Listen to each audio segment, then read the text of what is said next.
Welcome to the Economist Word Spotlight. What happens when the timeless, desperate human search for love collides with the cold, calculated vocabulary of modern fraud? That is, it's quite the question, and it really sets the stage for what we're doing today. Right, because today we are looking at an article titled, Why Westerners Are Falling for Love Scams. Exactly. And our mission for this episode is strictly focused on unpacking the specific vocabulary the author uses to describe this, this booming billion-dollar fraud industry. Yeah, we're exploring the language of how profound loneliness in the West and, well, severe poverty in West Africa connect through a digital screen. Right. And by analyzing the author's word choices, we can really start to understand the victim's emotional journey, the jargon used by the scammers, and the economic terminology that explains where these frauds originate. Which is just so fascinating because we really have to start at the beginning of the illusion, right? The vocabulary of the deception itself. We do. And the article introduces us to a woman named Sylvia. Right, Sylvia. She's a Spanish dentist, and she meets this man named Brian on Tinder. Who claims to be American soldier. Yes, an American soldier. Yeah. And he sends her these, sweeping declarations of affection. And eventually he claims he has uncovered bars of solid gold while on deployment in Syria. Which obviously is quite the claim. Right. And he promises he's coming to Spain to be with her. And she is just entirely taken in. I mean, she actually buys 2 wedding rings. Wow. Yeah. And the author summarizes this initial connection with this brilliant but honestly tragic piece of wordplay. Here's the quote. "It was love at first sight." Ah, yes. The author's choice to use sleight here is really fascinating. It totally caught me off guard. Because it instantly subverts our expectations. You know, we are all culturally conditioned to expect the cliche phrase, love at first sight. Right, which implies destiny or like this sudden organic connection. Exactly. But by swapping out that single letter to make it sleight, the author is telling you immediately that the foundation of this romance is an orchestrated illusion. So how would you define sleight in this context? Well, a sleight is a clever or skillful trick used to deceive someone. The opposite of a sleight would be honesty or candor. Candor, right. A sleight is a deception designed specifically to be invisible to the target while it's happening. It makes me think of the phrase sleight of hand. Yeah. Like the scammer isn't a stage magician creating this big theatrical diversion with a puff of smoke, right? No, it's much more intimate than that. It's like the pickpocket who is smiling at you, looking you right in the eyes, holding your attention completely while their hands are just quietly slipping your watch off your wrist. That is a highly accurate way to look at the mechanism of the crime. Yeah. The deception requires closeness. Yeah. And if we consider what a genuine connection looks like, the stark contrast becomes clear.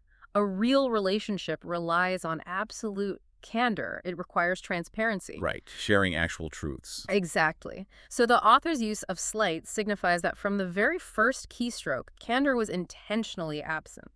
Every message was a calculated move, which totally strips the poetry away from the situation. And it does. And the author continues to sort of dismantle the romance with another really striking phrase, because we find out that this Brian character is actually operating out of Lagos, Nigeria. Right.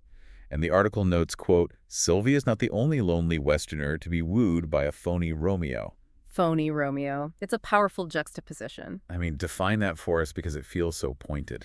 Well, a phony Romeo is essentially a fake or insincere lover who is pretending to have romantic feelings for dishonest reasons.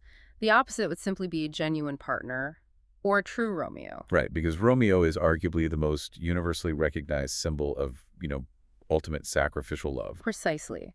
A Romeo is supposed to be the pinnacle of a genuine partner, but attaching the adjective phony aggressively deflates that archetype. It tells the reader the devotion is just hollow. Yes. It's a costume the scammer puts on specifically to exploit a vulnerability. And the cost of that exploitation is, well, it's staggering. It's almost hard to comprehend. We're not talking about a few isolated incidents. No, we are not. The article points out that in 2025 alone, Americans lost nearly $1.5 billion to these specific types of scams. And in Britain, they are seeing individual losses topping £1 million. £1 million. For one person. When you look at those figures, a term like phony Romeo feels entirely necessary to describe the sheer scale of the predation. It forces us to stop viewing this through a romantic lens. We have to recognize it as a massive, ruthless financial industry. It shifts the narrative completely. And that sudden, jarring realization When the romantic illusion shatters and the financial reality sets in, it's just devastating for the families. Which brings us to the vocabulary used to describe the aftermath of that realization. Right, because Sylvia's son, Carlos Barragan, he actually took it upon himself to investigate. He used an IP address tracker to locate where these passionate emails were actually coming from. And his reaction is captured in this quote. Sylvia's son, Carlos Barragan, was distressed and baffled that his mother had been duped. That word duped, it carries so much weight. It really does. To be duped means to be deceived or tricked into believing something that is false. It feels heavier than just saying someone was lied to. Yes, because the opposite of being duped is being enlightened or informed. If you are enlightened about a situation, you see the mechanics of how things are working. Right, you have the facts. But to be duped implies a total absence of that clarity. It implies falling for a trap so smoothly that you don't even realize it until it's too late. And the passive construction of that sentence stands out to me. She had been duped. Exactly. It highlights how the scammer controlled the entire environment. The victim isn't an active participant in a shared reality. They're the subject of an operation. Yes. Yeah. And the trap is lined entirely with the things the victim most desperately wants to hear. Which is why the deception is so smooth. But I actually want to push back on the implications of that a little bit. Yes, okay, go ahead. Because when families find out about this, there is often a lot of judgment, Carlos himself struggles with this. He looks at the obvious red flags, like a random soldier finding gold bars in Syria. Right. And needing a dentist in Spain to pay for the shipping. And Carlos asks a very tough question. Here's the quote. Mr. Barragan wonders how credulous Westerners can fall head over heels for such smarmy scripts. That is a crucial sentence to unpack. So define credulous for us first. Credulous means being too willing to believe things easily without having any real evidence. Basically being gullible. And the opposite. The opposite would be being skeptical or cynical. Right. So my question is, are these victims actually intellectually credulous? Like, are they just not smart enough to spot the con? Or are they just so emotionally starved for attention that their heart overrides their brain's skepticism? That is the exact tension the author is highlighting here. It's a really important distinction. Carlos initially assumes there must be some sort of intellectual failing. Because the word credulous does carry a subtle judgment, right? Yeah. It does. It suggests a lack of critical thinking skills. However, the article explicitly reframes why these individuals appear so credulous. It isn't an intellectual blind spot. It's an emotional one. So it's not that their brains can't process the illogic of the gold bars. No. It's that the emotional payoff is so high, they just ignore the logic. Precisely. The article states that scammers succeed simply by providing attention to lonely people. They weaponize that attention. Wow. They target individuals who are profoundly lonely and offer them a constant stream of validation.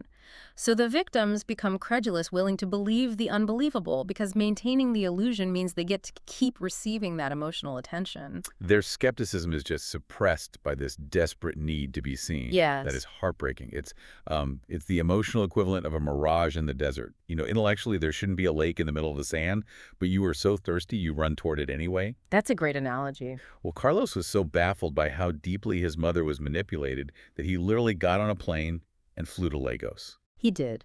And as he travels, the author's vocabulary completely shifts. We leave the language of the illusion behind, and we enter the operational vocabulary of the fraud.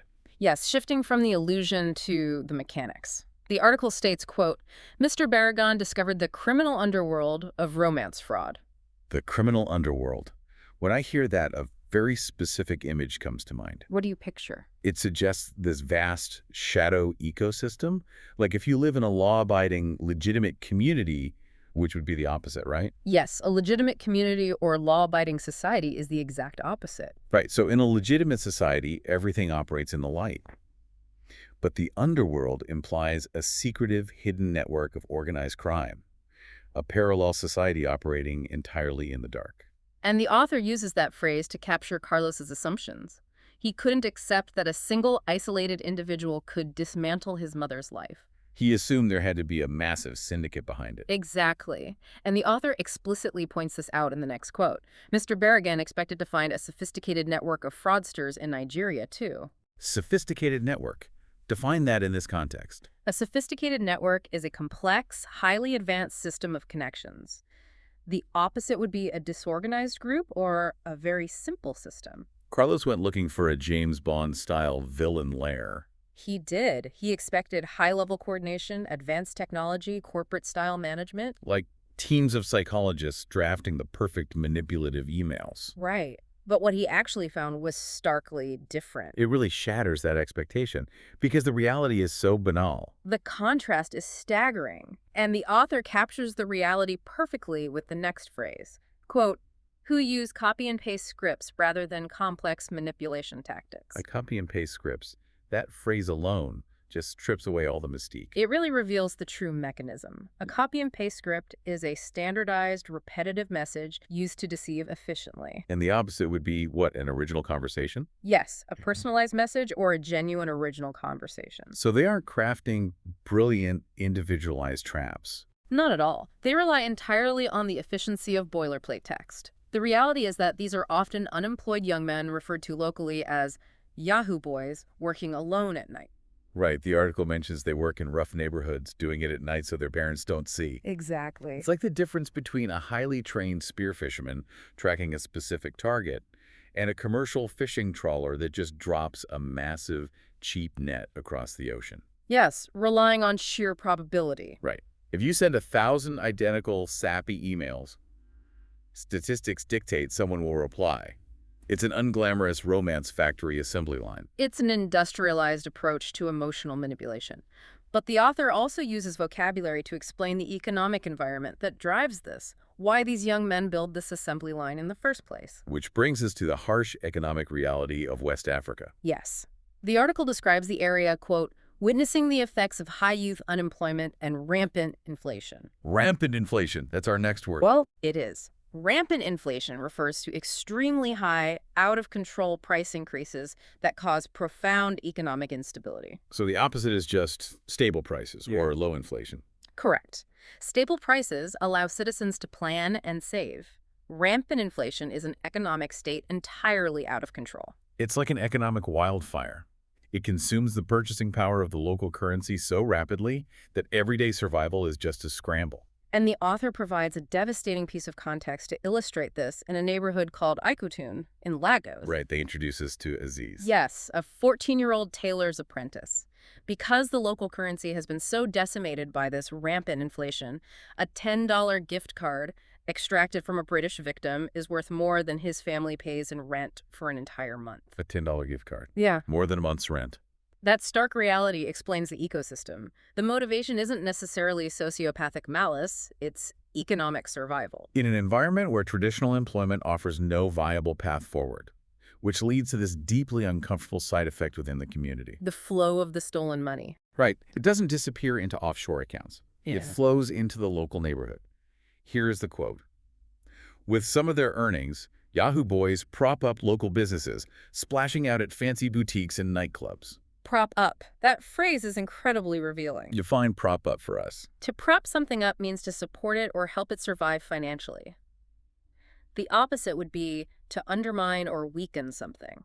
So in a normal scenario, local businesses are supported by legitimate wages. But if an economy is hollowed out by rampant inflation, those wages aren't enough. So you have this profound moral dissonance. Dirty fraud money is acting as the structural pillar, propping up a struggling, legitimate local economy. It creates a bizarre dynamic where international fraud becomes a relied-upon stream of community revenue. It's wild. But for that to be normalized economically, it has to be normalized psychologically for the scammers, too. Absolutely. They have to find a way to justify their actions. They have to sleep at night after emotionally devastating someone. And the author highlights the clinical vocabulary they use to achieve this. Yes, they don't call the people they are defrauding victims. They call them clients. Which leads to our final quote. "Some see their relationships as transactional, providing companionship in exchange for cash." Transactional relationship. What does that mean exactly? It's a relationship based entirely on an exchange of benefits, not genuine emotion. It is the language of commerce. So the opposite is a genuine emotional relationship. Yes, where you are invested in someone's well-being regardless of material benefit. But by labeling it transactional, the scammer is redefining reality. They are using clinical terminology to sanitize the betrayal. They mentally remove the harm from the equation. Because in their minds, they aren't stealing. Right. In their constructed reality, they are simply providing a service companionship and collecting a fee. It's chilling how a single word can neutralize the moral weight of an action. It is. And looking back at the journey the author took us on, it's incredible how the vocabulary maps the trajectory of the crime. We started with the deception of a sleight, the hollow promise of a phony Romeo that leaves a credulous individual completely duped. Right. Then we crossed the globe, looking for a sophisticated network in a criminal underworld, only to find young men using copy-and-paste scripts. And we saw how rampant inflation leads them to prop up their towns through a transactional relationship. It really is a masterful use of language. But before we finish, the author leaves us with one final, deeply provocative detail. And it involves AI, of course. It does. AI could allow scammers to target millions without the Yahoo boys even needing those copy and paste scripts. Right. But AI applications are also now offering lonely people virtual lovers. Which are infinitely fawning and endlessly patient. Exactly. Which led Carlos Barragan to a fascinating conclusion. He pointed out that AI provides, quote, a fake relationship without the betrayal. So if the core vulnerability isn't intellectual gullibility, but just a desperate need for attention, we have to ask ourselves, is a completely artificial transactional relationship with a machine actually a better outcome than being duped by a human? that is a wild thought to leave lingering. A fake relationship without the betrayal. Indeed. I highly encourage you to keep analyzing the words people use, because vocabulary reveals the hidden architecture of how we connect and deceive. Thank you for exploring this with us, and we will catch you next time on the Economist Word Spotlight.